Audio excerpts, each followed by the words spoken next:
Hi, this is Anil. Again, welcome back to our online class platform.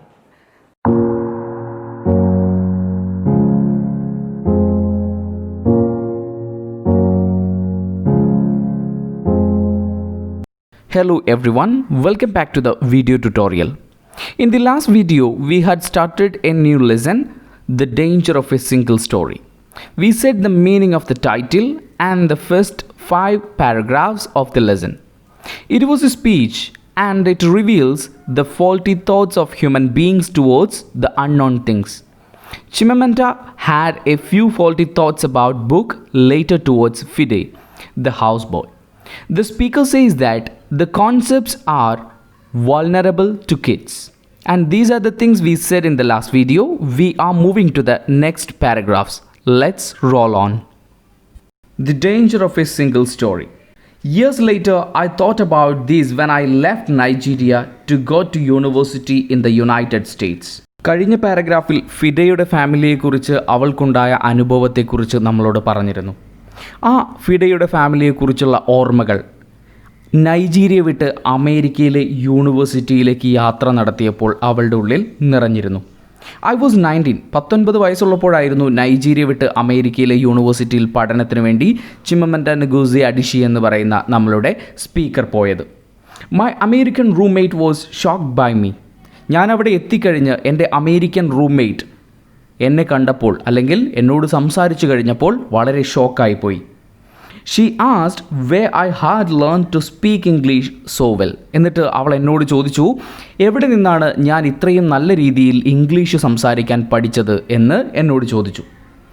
And was confused when I said that Nigeria happen to have English as its official language. അപ്പോൾ ഞാൻ മറുപടി പറഞ്ഞു, നൈജീരിയയുടെ official language എന്ന് പറയുന്നത് ഇംഗ്ലീഷാണ് എന്ന് പറഞ്ഞത് കേട്ടപ്പോൾ അവർക്ക് അതൊട്ടും വിശ്വസിക്കാൻ പോലും കഴിഞ്ഞിരുന്നില്ല. കുറച്ചൊക്കെ കൺഫ്യൂസ്ഡായി മാറി. She asked if she could listen to what she called my tribal music and was consequently very disappointed when I produced my tape of Mariah Carey.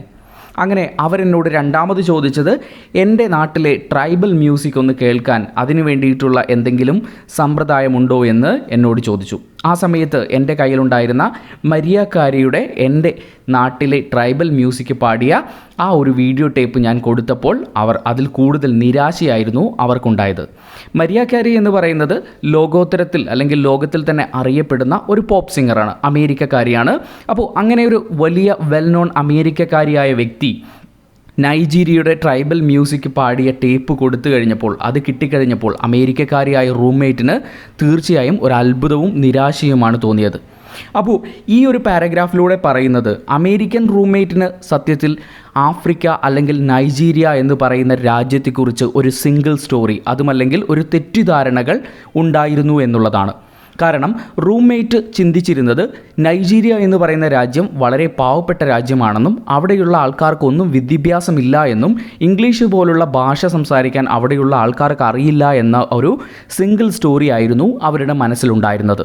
അതുകൊണ്ട് തന്നെയാണ് ചിമമൻഡ നല്ല രീതിയിൽ ഇംഗ്ലീഷ് പറയുന്നത് കേട്ട് കഴിഞ്ഞപ്പോൾ അവർക്കത് അത്ഭുതമായി തോന്നിയത് അല്ലെങ്കിൽ ഒരു ഷോക്കിംഗ് ആയി തോന്നിയത്. അപ്പോൾ ഇവിടെ സിംഗിൾ സ്റ്റോറിയായി കാണിക്കുന്നത് അമേരിക്കൻ റൂംമേറ്റിൻ്റെ അറിവില്ലായ്മ, അതുമല്ലെങ്കിൽ നൈജീരിയ എന്ന് പറയുന്ന രാജ്യത്തോട്, ആഫ്രിക്ക എന്ന് പറയുന്ന ഒരു കോണ്ടിനെൻറ്റിനോട് അവരുടെ സിംഗിൾ സ്റ്റോറി, അവരുടെ തെറ്റിദ്ധാരണകളെയാണ് നമുക്ക് മുന്നിൽ ഈ പാരഗ്രാഫിലൂടെ കാണിച്ചു തരുന്നത്.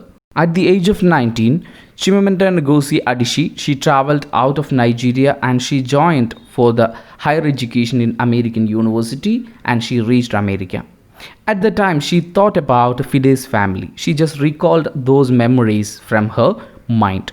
And she was saying that while she was speaking to her roommate, American roommate, she was shocked by listening her beautiful English. And she desperately asked how she learned this much of good English from where. And she was saying that the American roommate have some kind of a single story about the African continent and the country called Nigeria.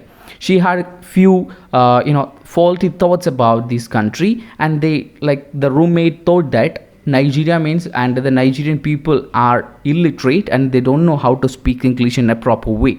But she had felt sorry for me even before she saw me.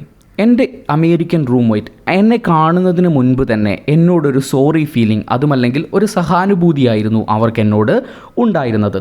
Har default position towards me as an African was a kind of patronising well meaning pity. എന്നെ കാണുന്നതിന് മുമ്പ് തന്നെ അല്ലെങ്കിൽ എന്നെ കണ്ട ശേഷം അവർക്ക് എന്നോട് തോന്നിയ ഒരു വികാരം എന്ന് പറയുന്നത് ഒരു സഹാനുഭൂതിയാണ്. ഞാനൊരു ആഫ്രിക്കക്കാരി ആയതുകൊണ്ടും അവരൊരു അമേരിക്കക്കാരി ആയതുകൊണ്ടും അവർക്കൊരു സുപ്പീരിയോറിറ്റി കോംപ്ലക്സ് ഉള്ളതുകൊണ്ടും എന്നെ രക്ഷാധികാരിയെ സംരക്ഷിക്കുന്നത് പോലെ അല്ലെങ്കിൽ എൻ്റെ മേലെ ഒരു രക്ഷാധികാരി ചമയാനായിരുന്നു ആ അമേരിക്കക്കാരിയായ എൻ്റെ റൂംമേറ്റ് ശ്രമിച്ചുകൊണ്ടിരുന്നത്. കാരണം അവർക്ക് എൻ്റെ രാജ്യത്തെക്കുറിച്ച് ഒരു സിംഗിൾ സ്റ്റോറി അല്ലെങ്കിൽ ഒരു തെറ്റിദ്ധാരണ ഉണ്ടായിരുന്നു. അതുകൊണ്ട് തന്നെ എന്നെ എപ്പോഴും സംരക്ഷിക്കുന്ന ഒരു രക്ഷാധികാരിയായിട്ടായിരുന്നു അവർ ശ്രമിച്ചിരുന്നത്. My roommate had a single story of Africa എന്ന് പറയുന്ന എൻ്റെ കോണ്ടിനെൻറ്റിനോടും അവർക്കുണ്ടായിരുന്നത് കുറേ തെറ്റിദ്ധാരണകൾ അല്ലെങ്കിൽ ഒരു സിംഗിൾ സ്റ്റോറി ആയിരുന്നു. In this single story there was no possibility of Africans being similar to her in any way. അവരുടെ ആ ഒരു ചിന്താഗതിയിൽ ഒരിക്കലും ആഫ്രിക്കക്കാരായിട്ടുള്ള ജനങ്ങൾ അമേരിക്ക പോലുള്ള വളരെ സാമ്പത്തികപരമായി ഭദ്രതയിൽ നിൽക്കുന്ന ഒരു രാജ്യത്തെ ജനങ്ങളുമായി ഒന്നിച്ചു നിൽക്കാൻ കഴിയാത്തവരാണ് എന്നവർ ചിന്തിച്ചിരുന്നു. No possibility of feeling more complex than pity. അവർക്കൊരിക്കലും ഞങ്ങളോട് അല്ലെങ്കിൽ ആഫ്രിക്കക്കാരായ ജനങ്ങളോട് സ്നേഹമെന്നതിൽ ഒരു വികാരത്തേക്കാൾ ഉപരിയായി അവർക്കെപ്പോഴും തോന്നിയിരുന്നത് ഒരു സഹാനുഭൂതിയായിരുന്നു. No possibility of connection as a human equals. ഒരു മനുഷ്യന്മാരെ പോലെ അവർക്കൊരിക്കലും ഞങ്ങളെ കാണുവാൻ, അതുമല്ലെങ്കിൽ ഒരു മനുഷ്യന്മാരുടെ തുല്യത തന്ന് ഞങ്ങളെ കാണുവാൻ വേണ്ടി അമേരിക്കൻ റൂംമേറ്റിനോ അല്ലെങ്കിൽ അമേരിക്കക്കാർക്കോ ഒരിക്കലും കഴിഞ്ഞിരുന്നില്ല. In this paragraph, speaker were disclosing the American roommate felt a sorry feeling before seeing her. She always acted as a savior or patronized over Adishi. American roommate have a few faulty thoughts or single story towards Africa and African people. America is a wealthy country. They felt a pity feeling and they can't consider African people like a human beings or human equals. Next paragraph. I must say that before I went to US, I didn't consciously identify as African. ഞാനിത് തീർച്ചയായും പറഞ്ഞേ മതിയാകൂ. ഞാൻ അമേരിക്കയിലേക്ക് പോകുന്നതിന് മുമ്പ് ഞാൻ ഒരിക്കലും ഒരു ആഫ്രിക്കക്കാരിയാണ് എന്ന ബോധം എനിക്ക് ഉണ്ടായിരുന്നില്ല. But in the US, whenever Africa came up, people turn to me. എപ്പോഴൊക്കെയാണോ അമേരിക്കയിൽ ഞാൻ ഉണ്ടായിരുന്ന സമയത്ത് ആഫ്രിക്കയെക്കുറിച്ച് പരാമർശമുണ്ടാകുന്നത്, ആ സമയത്ത് അവിടെയുള്ള ജനങ്ങളൊക്കെ അല്ലെങ്കിൽ അവിടെയുള്ള എൻ്റെ ക്ലാസ്മേറ്റുകളൊക്കെ എന്നിലേക്ക് അല്ലെങ്കിൽ എന്നെ നോക്കാൻ വേണ്ടി തുടങ്ങി. I did come to embrace this new identity. അങ്ങനെ ഞാനൊരു പുതിയ വ്യക്തിത്വത്തിന് ഉടമയായി മാറി. And in many ways I think of myself now as African. ഞാനങ്ങനെ പല കാര്യങ്ങളിലും ഒരു ആഫ്രിക്കക്കാരിയെപ്പോലെ അല്ലെങ്കിൽ ഒരു ആഫ്രിക്കൻ ജനതയെപ്പോലെ ചിന്തിക്കാൻ വേണ്ടി തുടങ്ങി. Although I still get quite irritable when Africa is referred to as a country. എപ്പോഴൊക്കെയാണോ ആഫ്രിക്ക ഒരു രാജ്യമായിട്ട് അവർ പരാമർശിക്കുന്നത്, ആ സമയങ്ങളിലൊക്കെ എനിക്ക് അസ്വസ്ഥതയുണ്ടായി. After I had spent some years in the US as an African, I began to understand my roommate's response to me. അങ്ങനെ ഞാൻ കുറച്ചു കാലം അമേരിക്കയിൽ ഒരു ആഫ്രിക്കക്കാരിയായി ജീവിച്ചു കഴിഞ്ഞപ്പോൾ എൻ്റെ റൂംമേറ്റിന് ഒരു ആഫ്രിക്കക്കാരോടുള്ള മനോഭാവം എന്താണ്, അതുമല്ലെങ്കിൽ എന്നോടുള്ള യഥാർത്ഥ മനോഭാവം എന്താണ് എന്നുള്ളത് എനിക്ക് മനസ്സിലാക്കാൻ വേണ്ടി കഴിഞ്ഞു. If I had not grown up in Nigeria, ഞാനിനി നൈജീരിയയിലല്ല ജനിച്ചു വളർന്നത് എങ്കിൽ, and if all I knew about Africa were from popular images, എനിക്ക് ആഫ്രിക്കയെക്കുറിച്ച് കിട്ടുന്ന ചിത്രം എന്ന് പറയുന്നത് അതുവരെ ആഫ്രിക്കയെക്കുറിച്ച് ചിത്രീകരിച്ചു വച്ചിരിക്കുന്ന കാര്യങ്ങളിൽ നിന്നായിരിക്കും. I too would think that Africa was the place of beautiful landscapes, beautiful animals. ഞാനും ചിന്തിച്ചേനെ, മറ്റുള്ള ജനങ്ങൾ ചിന്തിക്കുന്നത് പോലെ ഞാനും ചിന്തിച്ചേനെ, ആഫ്രിക്ക എന്ന് പറയുന്നത് വളരെ മനോഹരമായിട്ടുള്ള ഭൂപ്രകൃതിയുള്ള, വളരെ മനോഹരമായ മൃഗങ്ങളുള്ള and incomprehensible people unable to speak for themselves and waiting to be saved by a kind white foreigner. സ്വന്തം കാര്യങ്ങൾക്ക് വേണ്ടി പോലും വായനക്കാൻ കഴിയാത്ത ജനങ്ങളുള്ള, അല്ലെങ്കിൽ അവരെ രക്ഷിക്കാൻ വേണ്ടി ഏതെങ്കിലുമൊക്കെ ഫോറിനേഴ്സ് വരുന്നതും കാത്തിരിക്കുന്ന ജനങ്ങളുടെ ഒരു നാടാണ് ആഫ്രിക്ക എന്ന് ഞാനും ചിന്തിച്ചിരുന്നേനെ. I would see Africans in the same way that I as a child had seen Fide's family. ഞാൻ എങ്ങനെയായിരുന്നോ ചെറുപ്പത്തിൽ ഫിഡയുടെ ഫാമിലിയെക്കുറിച്ച് എനിക്കുണ്ടായിരുന്ന സിംഗിൾ സ്റ്റോറി, അതുപോലെ ഒരു സിംഗിൾ സ്റ്റോറി ആയിരിക്കുമായിരുന്നു എനിക്ക് ആഫ്രിക്ക എന്ന് പറയുന്ന രാജ്യത്തെക്കുറിച്ച് ഞാൻ അവിടെ ജനിച്ചില്ലായിരുന്നെങ്കിൽ ഉണ്ടാകാൻ പോകുന്നത്. In the long paragraph, Adishi disclosing that what kind of a thoughts have the roommate towards Africa and the African people. And she was saying that she got a new identity from US. Before she was leaving Nigeria, she never thought that she was an African. But while reaching in America and she stayed in America, she got a new identity like African. And she started to think like an African people. And she was saying that if she couldn't live or born in Africa or Nigeria, she also have a single story thought about Africa.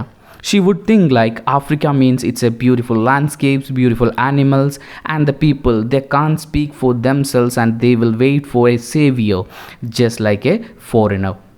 So she was saying that these single stories, just like how she felt at the age of 8 towards Fide's family, same like she also will feel if she couldn't live or she couldn't born in Nigeria.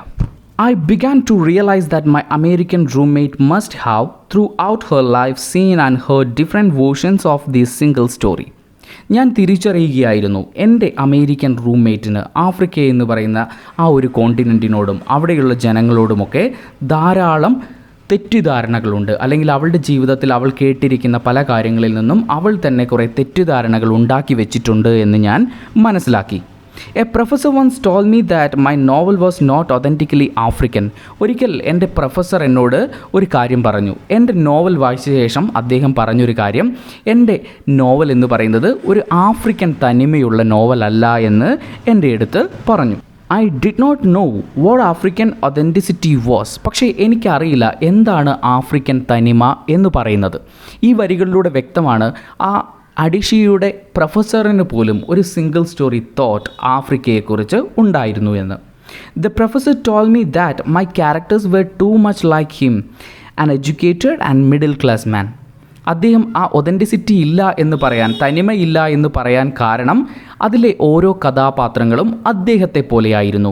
വളരെ വിദ്യാഭ്യാസ സമ്പന്നരും അതുപോലെ തന്നെ സാമ്പത്തികപരമായിട്ട് middle class ഫാമിലിയിൽ നിൽക്കുന്നവരും ആയിരുന്നു. My characters draw cars, അതുപോലെ തന്നെ എൻ്റെ കഥയിലെ കഥാപാത്രങ്ങളൊക്കെ വാഹനങ്ങൾ ഓടിച്ചവരായിരുന്നു, കാർ ഓടിക്കുന്നവരായിരുന്നു. ദേ വർ നോട്ട് സ്റ്റാവിങ്, അവർക്കാർക്കും പട്ടിണി കിടക്കേണ്ട ബുദ്ധിമുട്ടുകളൊന്നും ഉണ്ടായിരുന്നില്ല. Therefore, they were not authentically African. അതുകൊണ്ടാണ് എൻ്റെ കഥയും കഥാപാത്രങ്ങളും ഒന്നും ആഫ്രിക്കൻ തനിമ നിറഞ്ഞതല്ല എന്ന് അദ്ദേഹം പറഞ്ഞത്.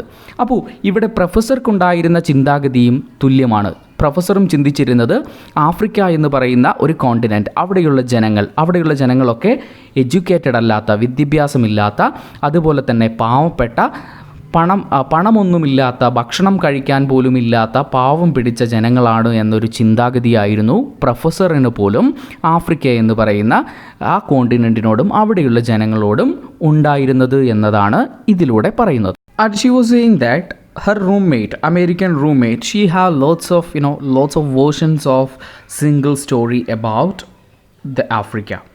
And she was saying, and she was claiming that her professor, she just presented a novel in front of a professor. After reading that novel, her professor said that that novel was not an authentic African. And Adishi claiming like, what is an authenticity of African? And he just explained, that professor explained that the characters just like a foreigner. He is driving the car and the characters are well educated and they have much money. So the professor also have some kind of a illusions or some kind of a single story about Africa. And Adishi saying that the professor also thinking the Africa means the people are uneducated and they don't have much enough money, or they are starving. Those kind of a notions also have these professor. So it's not only about the roommate but also about the professor also. Like it's the mentality or the concepts of American that portrayed through this paragraph. When I learned some years ago that writers were expected to have had really unhappy childhoods to be successful, എനിക്ക് മറ്റൊരു തെറ്റിദ്ധാരണ ഉണ്ടായിരുന്നു. എഴുത്തുകാർ successful ആകണമെന്നുണ്ടെങ്കിൽ, അവരൊരു വിജയകരമായ എഴുത്തുകാരായി മാറണമെന്നുണ്ടെങ്കിൽ ഓരോ എഴുത്തുകാർക്കും വളരെ unhappy ആയിട്ടുള്ള, സങ്കടം നിറഞ്ഞ ഒരു കുട്ടിക്കാലം ആവശ്യമാണ് എന്ന് ഞാൻ തെറ്റിദ്ധരിച്ചിരുന്നു. I began to think about how I could invent horrible things my parents had done to me. അങ്ങനെ എൻ്റെ കുട്ടിക്കാലത്ത് എൻ്റെ മാതാപിതാക്കൾ എന്നോട് ചെയ്തിട്ടുള്ള എന്തെങ്കിലും തരത്തിലുള്ള ഭീകരമായ കാര്യം എന്തെങ്കിലും ഉണ്ടോ എന്ന് കണ്ടെത്തുന്നതിന് വേണ്ടി അതിനെക്കുറിച്ച് ഞാൻ ചിന്തിച്ചിരുന്നു. But the truth is that I had a very happy childhood. പക്ഷേ സത്യം മറിച്ചായിരുന്നു. എൻ്റെ ബാല്യകാലം എന്നത് വളരെ സന്തോഷം നിറഞ്ഞ ഒന്നായിരുന്നു. Full of laughter and love. എപ്പോഴും കളിയും ചിരിയും നിറഞ്ഞ സ്നേഹം നിറഞ്ഞ ഒരു ബാല്യകാലമായിരുന്നു. In a very close knit family. വളരെ കെട്ടുറപ്പുള്ള ഒരു കുടുംബത്തിൽ നിന്നായിരുന്നു ഞാൻ. അതുകൊണ്ട് തന്നെ എൻ്റെ ജീവിതത്തിൽ അല്ലെങ്കിൽ എൻ്റെ ബാല്യകാലത്തിൽ അതുപോലുള്ള ഒരു ദുഃഖകരമായിട്ടുള്ള അനുഭവങ്ങളൊന്നും എനിക്കുണ്ടായിരുന്നില്ല. സോ ഈ പാരഗ്രാഫിലൂടെ ചിമമൻഡ ൻഗുസി അഡിഷി എന്ന് പറയുന്ന ആ ഒരു സ്പീക്കർ പറഞ്ഞു വരുന്നത് ഇതായിരുന്നു. ഒരു എഴുത്തുകാരനെക്കുറിച്ചുള്ള സിംഗിൾ സ്റ്റോറി, അല്ലെങ്കിൽ ഒരു എഴുത്തുകാരൻ എന്ന് പറഞ്ഞാൽ അദ്ദേഹം ഒരു വലിയ എഴുത്തുകാരനായി മാറണമെന്നുണ്ടെങ്കിൽ അല്ലെങ്കിൽ ഒരു എഴുത്തുകാരിയായി മാറണമെന്നുണ്ടെങ്കിൽ അവരുടെ ജീവിതത്തിൽ അവരുടെ ബാല്യകാലത്തിൽ എന്തെങ്കിലും തരത്തിലുള്ള തിക്ത അനുഭവങ്ങൾ ഉണ്ടാകുമ്പോൾ മാത്രമാണ് അവർ സക്സസ്ഫുള്ളായ എഴുത്തുകാരായി മാറുന്നത് എന്ന ഒരു സിംഗിൾ സ്റ്റോറിയെക്കുറിച്ചാണ് ഈ ഒരു ചെറിയ പാരഗ്രാഫിലൂടെ സ്പീക്കർ നമ്മളോട് പറയുന്നത്. The speaker was saying that she had a few doubtful thoughts about the writers, or the faulty thoughts about writers. She thought that the writers should have a bad childhood and those writers will become successful. And she started to think what kind of a saddened thing happened on her life, but she couldn't find anything because her childhood was that much of beautiful. And she was saying that a close-knit family of hers that made her life or the childhood very happy. So in this paragraph, Chimamanda Ngozi Adichie, she was claiming that the single story about a writer. തൻ്റെ ബാല്യകാലം വളരെ സന്തോഷം നിറഞ്ഞതാണ് എന്ന് പറയുമ്പോഴും നൈജീരിയയിലെ ജീവിതം അത്ര കണ്ട് സുഖമല്ല എന്നതുകൂടി നമ്മളുടെ സ്പീക്കർ ഇവിടെ പറയുന്നുണ്ട്. But I also had grandfathers who died in refugee camps. എൻ്റെ മുത്തച്ഛന്മാരൊക്കെ മരണപ്പെട്ടത് റെഫ്യൂജി ക്യാമ്പിലായിരുന്നു, അഭയാർത്ഥി ക്യാമ്പിൽ വെച്ചായിരുന്നു. My cousin Polly died because he could not get adequate health care. എൻ്റെ കസിൻ പോളി മരിച്ചത് ആവശ്യത്തിനുള്ള ഒരു ഹെൽത്ത് കെയർ കിട്ടാത്തതുകൊണ്ട്, ചികിത്സാ രീതികൾ കിട്ടാത്തത് കൊണ്ടാണ് എൻ്റെ കസിനായ പോളി മരിക്കേണ്ടി വന്നത്. One of my closest friend, Okoloma, died in a plane crash because our fire trucks did not have water. എൻ്റെ വളരെ അടുത്ത സുഹൃത്തായ ഒക്കലോമ, അവർ മരണപ്പെട്ടത് ഒരു വിമാന ദുരന്തത്തിലായിരുന്നു. പക്ഷേ ആ ദുരന്തം അങ്ങനെ സംഭവിക്കില്ലായിരുന്നു. പക്ഷേ ഞങ്ങളുടെ ഫയർ എൻജിനിൽ വെള്ളമുണ്ടായിരുന്നില്ല. ആ ഒരു തീ അണയ്ക്കാനുള്ള വെള്ളം ആ ഫയർ എൻജിനുകളിൽ ഉണ്ടായിരുന്നില്ല. അതുകൊണ്ടാണ് എൻ്റെ ഫ്രണ്ട് മരിച്ചത്. ഈ കാണിക്കുന്നതൊക്കെ നൈജീരിയ എന്ന് പറയുന്ന അല്ലെങ്കിൽ ആഫ്രിക്ക എന്ന് പറയുന്ന കോണ്ടിനെൻറ്റിലെ നൈജീരിയ എന്ന് പറയുന്ന രാജ്യത്തെ അവരുടെ പിന്നോക്ക അവസ്ഥയാണ് ഇവിടെ കാണിക്കുന്നത്. I grew up under repressive military governments that devalued education. ഞാൻ വളർന്നു വന്നത് ഒരു മിലിറ്ററി ഗവൺമെൻറ്റിൻ്റെ കീഴിലാണ്. അടിച്ചമർത്തുന്ന ഒരു സ്വേച്ഛാധിപതികളെ പോലെ ജീവിച്ചിരുന്ന മിലിറ്ററി ഗവൺമെൻറ്റിൻ്റെ കീഴിലായിരുന്നു എൻ്റെ വളർച്ച എന്ന് പറയുന്നത്. അവരൊരിക്കലും വിദ്യാഭ്യാസത്തിനെ പ്രോത്സാഹിപ്പിച്ചിരുന്നില്ല. So that sometimes my parents were not paid their salaries. അതുകൊണ്ട് തന്നെ എൻ്റെ പാരൻസിന് പലപ്പോഴും ശമ്പളം പോലും കിട്ടിയിരുന്നില്ല. കാരണം വിദ്യാഭ്യാസത്തിന് അവർ വലിയ പ്രാധാന്യമൊന്നും കൊടുക്കാത്തത് കൊണ്ട് ആ വിദ്യാഭ്യാസ രംഗത്ത് വർക്ക് ചെയ്യുന്ന ആൾക്കാർക്കും സാലറിയൊന്നും അവർ കൊടുത്തിരുന്നില്ല എന്നുകൂടി അഡിഷി ഇവിടെ പറയുന്നുണ്ട്. All of these stories make me who I am. ഈ കഥകളൊക്കെയാണ് എന്നെ ഞാനാക്കി തീർത്തത്. But to insist on only these negative stories is to flatten my experience and to overlook the many other stories that formed me. ഞാൻ എൻ്റെ നെഗറ്റീവായിട്ടുള്ള കഥകൾ മാത്രം പറഞ്ഞു കഴിഞ്ഞാൽ അത് എന്നെ തന്നെ ചെറുതാക്കുന്നതും എൻ്റെ എക്സ്പീരിയൻസ് ഇല്ലാതാക്കുന്നതുമായിരിക്കും. പക്ഷേ ഒരിക്കൽ പോലും ഞാനാക്കി തീർത്ത എൻ്റെ പോസിറ്റീവ് കഥകളെ എനിക്ക് അവഗണിക്കാൻ വേണ്ടി കഴിയില്ല. The single story creates stereotypes. ഇത്തരം ഒറ്റപ്പെട്ട കഥകൾ നമ്മുടെ മനസ്സിൽ സ്റ്റീരിയോടൈപ്പുകൾ രൂപപ്പെടുത്തും. ഉറച്ച വിശ്വാസങ്ങൾ, തെറ്റിദ്ധാരണകൾ രൂപപ്പെടുത്താൻ കാരണമാകും. And the problem with stereotype is not that they are untrue. അതിൻ്റെ പ്രശ്നം എന്ന് പറയുന്നത് അവ ഒരിക്കലും അൺട്രൂ, ഒരിക്കലും സത്യമല്ല അല്ലെങ്കിൽ സത്യമല്ലാതാകുന്നില്ല. But that they are incomplete. പക്ഷേ സ്റ്റീരിയോടൈപ്പ് കഥകളൊക്കെ ഇൻകംപ്ലീറ്റ് ആയിട്ടുള്ള കഥകളാണ്, പൂർണ്ണമല്ലാത്ത കഥകളാണ്. And they make one story become the only story. അത്തരം ഒറ്റപ്പെട്ട കഥയെ ഒരു കഥയായി മാത്രം അവ നിലനിർത്തുന്നു എന്നുള്ളതാണ് സ്റ്റീരിയോ ടൈപ്പ് സിംഗിൾ സ്റ്റോറിയുടെ പ്രശ്നമെന്ന് പറയുന്നത്. ഈ ഒരു സ്പീച്ചിലൂടെ, danger of a single story എന്ന് പറയുന്ന സ്പീച്ചിലൂടെ നമ്മളുടെ എഴുത്തുകാരി, അതുമല്ലെങ്കിൽ സ്പീക്കറായിട്ടുള്ള ചിമമൻഡ നഗോസി അഡിഷി എന്ന് പറയുന്ന നൈജീരിയൻ നോവലിസ്റ്റ് ക്ലെയിം ചെയ്യുന്നത്, അല്ലെങ്കിൽ മുന്നിലേക്ക് കൊണ്ടുവരുന്നത്, ഒരു രാജ്യത്തെക്കുറിച്ച്, ഒരു ജനതയെക്കുറിച്ച് നമ്മളുടെ ഉള്ളിലുണ്ടാകാവുന്ന, അല്ലെങ്കിൽ എന്ത് കാര്യത്തെക്കുറിച്ചും നമ്മളുടെ ഉള്ളിലുണ്ടാകാൻ വേണ്ടി പോകുന്ന തെറ്റിദ്ധാരണകൾ ഒരു വശം മാത്രം കണ്ടുകൊണ്ട്, പാർഷ്യൽ ട്രൂത്തിനെ മാത്രം മനസ്സിലാക്കിക്കൊണ്ട് നാം ഒരിക്കലും ഒന്നിനെയും ജഡ്ജ് ചെയ്യരുത് എന്ന ഒരു കോൺസെപ്റ്റിലേക്കാണ് തൻ്റെ ഈ ഒരു സ്പീച്ചിലൂടെ അവർ എത്തിച്ചേരുന്നത്. Students, finally we completed our lesson. And I hope you guys understood the lesson completely. And on the last video we finished the 5 paragraphs. Right now we had finished all the lessons. So if you have any doubts, you have to comment, or you can text, or you can call.